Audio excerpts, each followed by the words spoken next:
Hello, and welcome to Electrifying Growth, a podcast brought to you by Edison Partners. I'm Chris Sugden, Managing Partner here at Edison and your host. There are moments in a person or company's journey that are undeniably electric. The spark or sparks, if you will, that propel you or your company to new heights. With Electrifying Growth, we're here to have in-depth, real conversations with great leaders who have been there and done it before. Edison has been investing in high-growth technology companies for more than 35 years, and I have been here at Edison doing this investing piece for more than 20 years. We've led over 225 investments. We understand that it takes great leaders and visionaries to build market leaders. We are your support system, a CEO and management's entourage, if you will. Let's introduce this episode's guest. Hey everyone, Chris Sugden here. We're re-releasing one of our most popular episodes from 2022, my conversation with executive coach and operating partner, Steve Schloss. The title says it all. Even Tiger had a coach, because elite performance, whether in business or sport, demands more than talent. It takes guidance, feedback, and humility to grow. You'll learn what separates functional leadership teams from transformational ones, and why listening, not talking, is the most underutilized leadership skill out there. If you're leading in high-stakes environments and want your team to scale with you, this one's worth revisiting. Steve Schloss, welcome to Electrifying Growth Podcast. Thank you for being with us today. Thanks, Chris. Look forward to it. Absolutely. Steve, we talked a little bit about, the theme or sort of a title for this, and the best I could come up with, since we're both avid golfers, is even Tiger had a coach. And we're not going to make this whole 30 minutes or so about coaching, but we're going to cover it a lot. And a personal passion of mine is we can always get better. But before we jump there into the detailed comments, no questions, I always think it's great to know how you got here and your background of big financial institutions to a tech company to a 100-year-old nonprofit. Always the consistent theme of people. Can you just go back and give us a little bit of your background? In a nutshell, I was an HR executive for over 35 years. And to your point, it was in the world of financial services at Citibank. It was actually in the world of media, digital media and publishing at Time Inc. It was in high growth tech at LivePerson. It was at sports and nonprofit at the United States Golf Association. In the middle of all of that, it was also a dozen years working as a graduate faculty member at the New School in New York City in their HR management development program. So it was an array of experiences which definitely helped form me both, I'd say, left brain and right brain. And ultimately, a couple of years ago, in the depths of COVID, decided that what I really wanted to do was jump full-time into my work as a CEO, an executive team coach, and advisor and facilitator. So I started my practice, ListenForward at that point, and thankfully along the way, got introduced to Edison Partners. Well, something along the way led you to a passion for people, HR. It probably wasn't your very first job. So what do you think even sparked the desire to help teams, CEOs and managers get better? Well, my initial ascent into the world of people was because I was an accounting major in college, hated accounting. That's true. Right. And I took a class in organizational behavior, and it just happened to be someone who was well known. And that class turned me on to something that I really didn't know existed, which led to changing my major towards human resources and industrial relations at the time. So that ultimately led me to a world where people and talent and culture at the time that I graduated college was not as fully formed as we see today. But I had the benefit, and I think the real benefit was that along my career, I was always in the mode of building organizations inside or organizations at large, transforming organizations, scaling organizations, and being in the center of all of activity really teaches you so much, both success and failure, around what it takes to be a successful leader. Thinking about LivePerson, USGA, well, because there are things I know more about these than earlier in your career. I guess what I'm wondering is, not outing either organization, what's the most surprising, crazy thing that came up in the course of your endeavors at one of those places? Not surprising. Well, I'll tell you what. The one thing that I realized was, while On the LivePerson side, you're part of a rocket ship scaling a company to over 1,000 people, helping transform a 120-year-old organization into a modern digital-first organization was actually harder. Bigger lift. Yeah. It was a bigger lift. It didn't move as fast. It was smaller, but the impact and the implications of what we did, both in service to the organization, the community, those who we served in the business, incredibly satisfying, but it also made you realize that as a leader, understanding the connected system between those who you lead, those who you serve, those where you make an impact is a very important thing you need to constantly keep in mind. To remind yourself. So we're going to come back to that topic in just a minute. I do want to know how you got here, though, not here as in team dynamic, organization, passion for coaching. Was there something in your upbringing, childhood, early days that sort of made you see this sort of this place in business that you wanted to be? Is there anything that kind of sticks out along the way? Well, growing up in a home where my parents were immigrants and were young Holocaust survivors, I was the beneficiary of people who had significant experiences who conveyed certain things that were really important: knowledge and context, independence, being aware of the world around you and culture and art, and being able to kind of connect lots of pieces together that help you become more informed and capable wherever you're working. And my dad was in the auto business. He owned 2 dealerships. And so I learned early on the world of customer service and what it meant to use connection, even data on a dot matrix printer, dealing with parts and warehousing.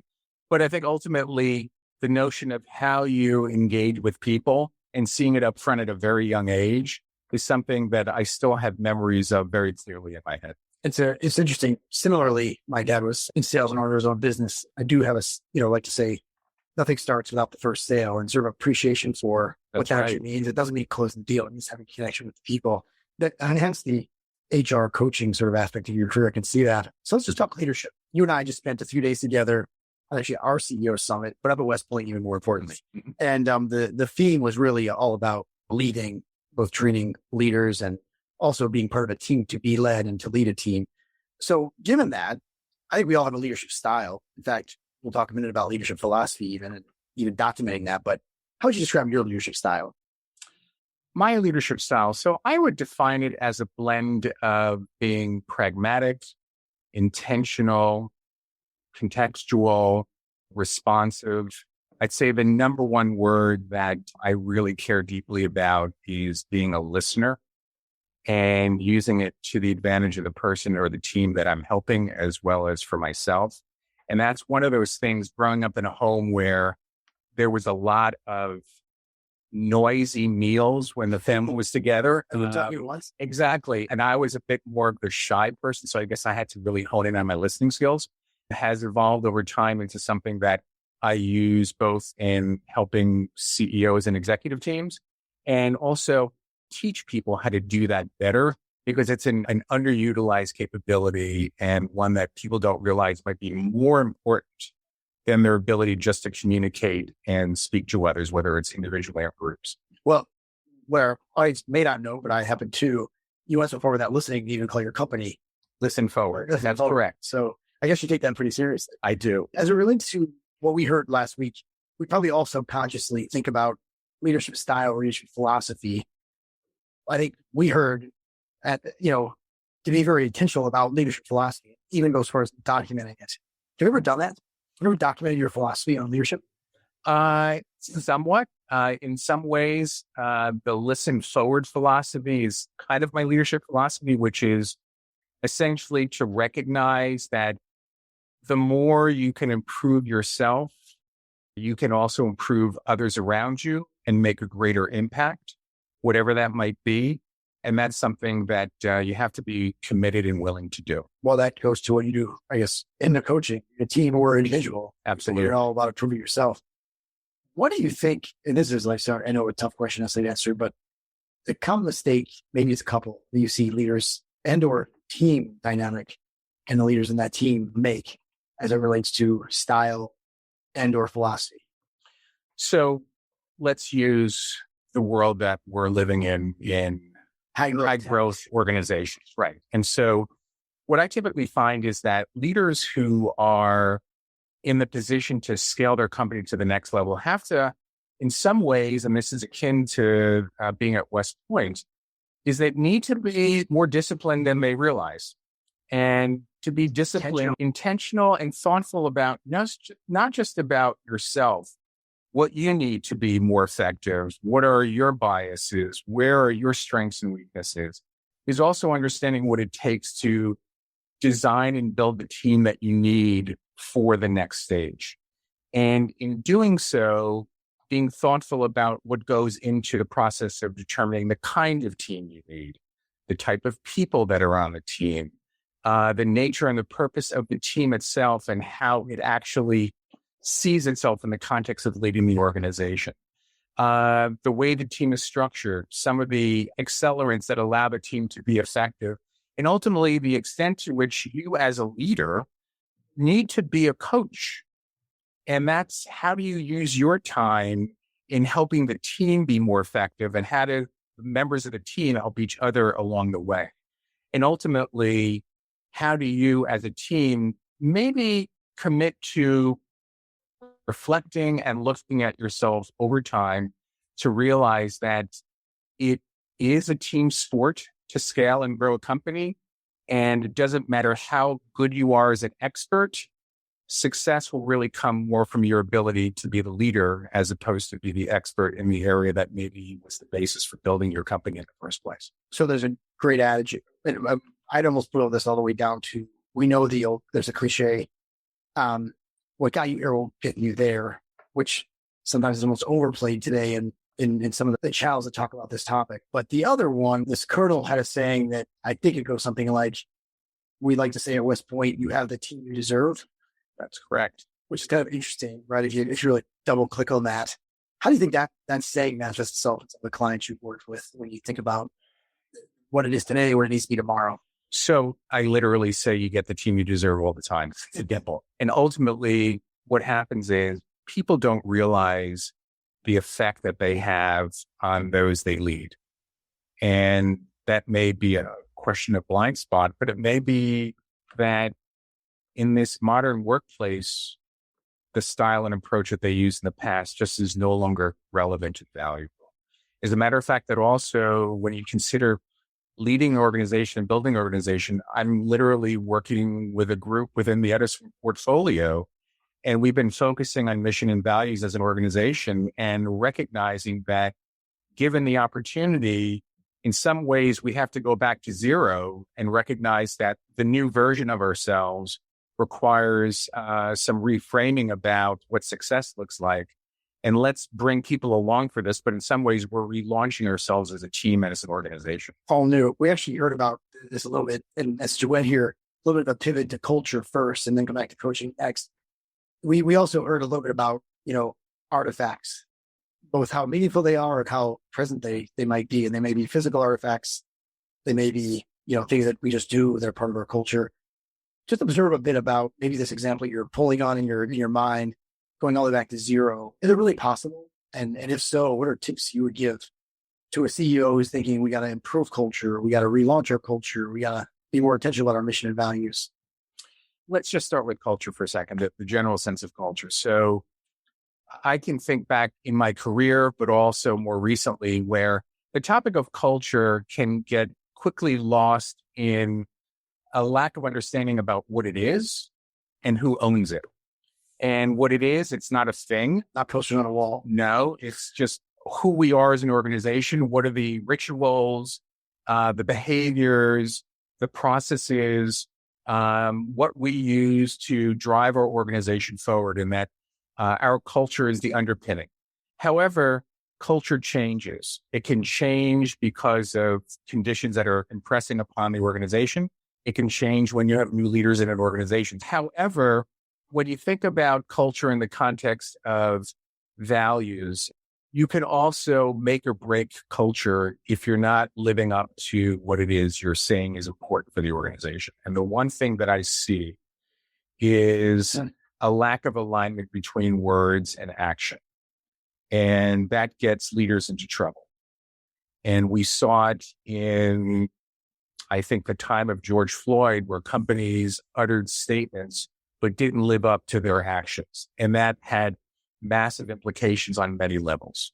I worked and spoke to a group of heads of HR for a particular large PR firm who were advising other people about what they should be doing when it comes to words and action.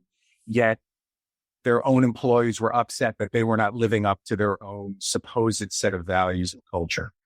I think it's very hard for leaders today to feel comfortable about marrying words and action because they're always concerned that they're going to be upset, that they're going to upset someone else, and learning how to be open-minded and also understand that in today's world also where trust is at a deficit right now in leadership, that if there's a time to marry words and actions as a leader and to really allow for that culture to be based on that level of consistency and authenticity and recognition that when we say something, we do something, sounds pretty fundamental.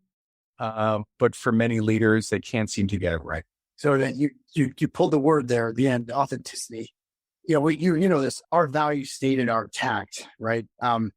Trust, accountability, commitment, transparency. And I try to reflect on those, not just as words, but are we actually living those? And as you know, the first one, the trust is really, really hard. Once you have that, the others fall in place. The reason I bring that up is I think about authenticity somehow as another A that has to be in there. So you say all those words, but it's not an authentic way you present it. We're being transparent now because we're doing a breakdown of what went right or wrong. Right. Well, that's kind of superficial. Do you think there's a deficit in being real, being authentic, sort of people walking on pins and needles around, whether it's politically correct or whether it's trying to say the right thing all the time? What do you think the authenticity problem is? Yeah, I think, a couple of things have happened. One is the word authenticity, like lots of words, has been hijacked. And so what's happened is when leaders are being told they need to be authentic, there's two sides to that. There is bring your whole self to the workplace authenticity, which depending upon your culture may end up blowing up in your face, or it may be viewed as a highly valued personality trait. So you've got to know the organization to be able to live that. But the other side of authenticity is it's not your decision to determine if you're being authentic. It's my decision in talking to you whether or not I see you as authentic, right? And so you can't manufacture authenticity. And ultimately, it comes back, again, it's words and actions. Steve authentically said what he said. And in fact, I've observed him doing what he said he would do. That's an authentic person. And that can be applied in so many cases. So I think the authenticity gap is probably more that where people feel compelled to have to say something about something. More cases than not, it's probably not authentic because they were told to say it or they feel compelled to it, even though they may not believe it. Interesting. So to your point, it's one of those really hard to measure. Do you think there are things we should look for as leaders and organizations that might be listening to this to figure out if you're coming across authentic? I mean, let's look at what's happening right now in business where you see layoffs happening and you see how people are handling communications in the process, right? Okay. Yep.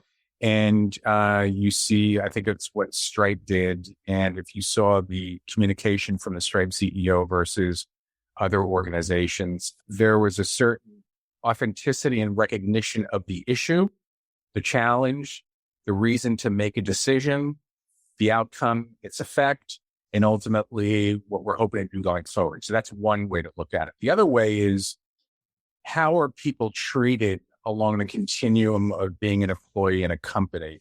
And along that continuum, are they being treated authentic to who the culture is, to what the values are, to what you espouse as your brand? Every step along the way, if there's a breakdown, so by definition, you're not an authentic organization. And that includes the people that are serving in key leadership institutions. Let's move over to coaching, if you will. Because I started out this whole podcast saying, even Tiger needed a coach. In fact, there was a few different ones in his life, from his dad to his current coach. Mhm. I think in full disclosure to the audience out there, Steve's actually worked with me because I think, just like Tiger, I need a coach. We can all get better. But I think relative to, do we really know what coaching is? And can you talk a little bit about, and I know you wanted to talk a little bit about individual coaching, team coaching, et cetera, but maybe a little bit about what it is and what it isn't. Coaching is very much about helping someone discover what's possible in themselves. And that can come in many forms. It could come through the lens of coaching an executive to be more effective in a skill or a behavior. It could be coaching them to handle the challenges that they face in their role. It could be coaching them to help them discover something inside them that maybe they didn't realize was there. At the same time, with respect to the team, it's about the team being able to be more effective over time and helping the team understand what it takes to be successful as a system. And you could also group coach, which is coaching the individuals of a team as opposed to the team as a single system. All of those are possibilities. But in the end, it's your point about Tiger and having a coach. Coaching is also about choice, that you are willing to put in the time and the commitment to be coached, and that in the process, you are willing to learn and practice and experiment and involve the many stakeholders who could be the beneficiaries of the support for your success. So that in some ways, it's not just for yourself, it's for others that you are leading and serving, or maybe that you live with. And the process itself, depending upon the client, really can take on many and very different forms. But ultimately, it really does come down to the recognition, the choice, and the commitment that I want to go through a process and I'm looking for something that will help me in the future. And let's go work on that together. Okay, so a little bit of coaching versus therapy. Yeah, coaching is not therapy. To be very clear. And that mistake is made sometimes, right? I think there might be a misunderstanding by people who want to be coached that there is therapy and in coaching. Coaches who may not be clinicians should never delve into the world of therapy because they have no business doing so. Right. You're not trained properly. Correct. So be careful that you understand what you've got on the other side of the table if you're seeking a coach, if you will. And it relates to, and I work, 20 years backing lots of CEOs and management teams, backing as it working with them, investing in them, trying to help them get better. There are those who say they want it and those who really do want it. Mm-hmm. That is to get better in my context or get bigger in the context of, coaching and being a better team or a better leader. What do you look for when you're trying to figure out if the other side's sort of either being forced into it, some person told them they needed a coach, or they think they need help or been told they need help, but they really don't want it. That back to authenticity, I guess we can take that. Sure. What do you look for? So interesting. I got a call from someone who was looking to get a coach for their co-founder.